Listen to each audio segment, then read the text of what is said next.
এখন প্রথম কাজ পুলিশ করতে পারে, পুলিশ মন্ত্রী করতে পারেন শুভেন্দু অধিকারীকে গ্রেপ্তার, কারণ সে উস্কানি দিয়েছে। পরিষ্কার বলছি, সমস্ত দাঙ্গাকারীকে গ্রেপ্তার করতে হবে, সমস্ত উস্কানিদাতাকে গ্রেপ্তার করতে হবে। তার মধ্যে শুভেন্দু শিরোনামে থাকে। ধর্ম ভক্তির নামে করে, তারপর ধর্মকে বিশ্বাসকে ব্যবহার করে নিয়ে ধর্মাচরণের নাম করে উন্মত্ত তৈরি করে এবং সেখানে দাঁড়িয়ে সাম্প্রদায়িক উস্কানি দেওয়া হয়, তারপর সেখানে সাম্প্রদায়িক দিয়েছে দাঙ্গা হাঙ্গামা হয়।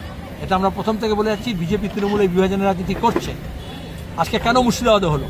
কারণ গত লোকসভা নির্বাচনেও সবচেয়ে ভালো কংগ্রেস এবং বামপন্থীরা ভালো ফল করেছে এই মধ্যবঙ্গে। তাহলে 26-এর নির্বাচনের আগে বিজেপি তৃণমূল উভয় মিলে চাইছে এই মধ্যবঙ্গে বামপন্থী এবং কংগ্রেসের যা কিছু আছে তাকে ধর্মের নামে হেঁটে দেওয়া হোক। সেখানে হিন্দু মুসলমান না, সেখানে হিন্দু সাম্প্রদায়িক আছে, মুসলমান সাম্প্রদায়িক আছে। কিন্তু মিডিয়ার একটা অংশ কেউ কেউ ধর্ম প্রচার করতে আরম্ভ করে দিচ্ছে, আর কেউ কেউ ধর্ম নিয়ে সাম্প্রদায়িকতা প্রচার করতে আরম্ভ করে দিচ্ছে। এটা দুর্ভাগ্যজনক। আগে কখনো মিডিয়া যখন কোনো খবর নিত, এই যে এখন দুজন যে মারা গেছে, শুধু সিপিআইএম এর কর্মী মারা গেছে, দাঙ্গা আটকাতে গিয়ে মারা গেছে। তাকে ধর্ম পরিচয় খুন করা হয়েছে, তাকে তো খুন করা হয়েছে সে দাঙ্গা বিরোধী বলে। তাহলে এখানে প্রশ্ন হচ্ছে, কে দাঙ্গার পক্ষে আর কে দাঙ্গার বিরুদ্ধে? এখানে শুভেন্দু উস্কানি দিচ্ছে ধর্ম, হুমায়ুন কবির উস্কানি দিয়েছে, ওখানে ওই কার্তিক মহারাজের ধর্মীয় উস্কানি দিচ্ছে, আর অজিত সেলিম মিলে বলছে যে না, যাতে দাঙ্গা না হয়। তা তোমরা ঠিক করো, তোমরা কোন পক্ষে থাকবে? দাঙ্গার উস্কানি তাদের পক্ষে, দাঙ্গাকারীর পক্ষে, না দাঙ্গা বিরোধী পক্ষে?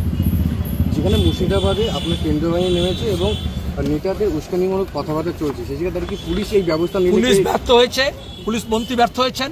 কিন্তু এখন প্রথম কাজ পুলিশ করতে পারে, পুলিশ মন্ত্রী করতে পারেন শুভেন্দু অধিকারীকে গ্রেপ্তার, কারণ সে উস্কানি দিয়েছে এবং তার সঙ্গে তার সাঙ্গপাঙ্গরা যাই উস্কানি দিয়েছে। এমন অনেক তৃণমূলের ওখানে মুসলমান নেতা আছে মুর্শিদাবাদে, যারা কংগ্রেস ছেড়ে শুভেন্দুর হাত ধরে তৃণমূলে গিয়েছিল এবং শুভেন্দু এখন বিজেপিতে চলে গেলেও তারা নামে বিজেপিতে নাম লেখায়নি, যেহেতু নামে মুসলমান আছে, কিন্তু তারা বিজেপির হয়ে কাজ করছে। পরিষ্কার করে বলছে, আমি নামে লিস্ট দিতে পারি। দলের পক্ষ থেকে শুভেন্দু অধিকারী গ্রেপ্তারের দাবি জানাচ্ছে। পরিষ্কার বলছি, সমস্ত দাঙ্গাকারীকে গ্রেপ্তার করতে হবে, সমস্ত উস্কানিদাতাকে গ্রেপ্তার করতে হবে। তার মধ্যে শুভেন্দু শিরোনামে থাকবে।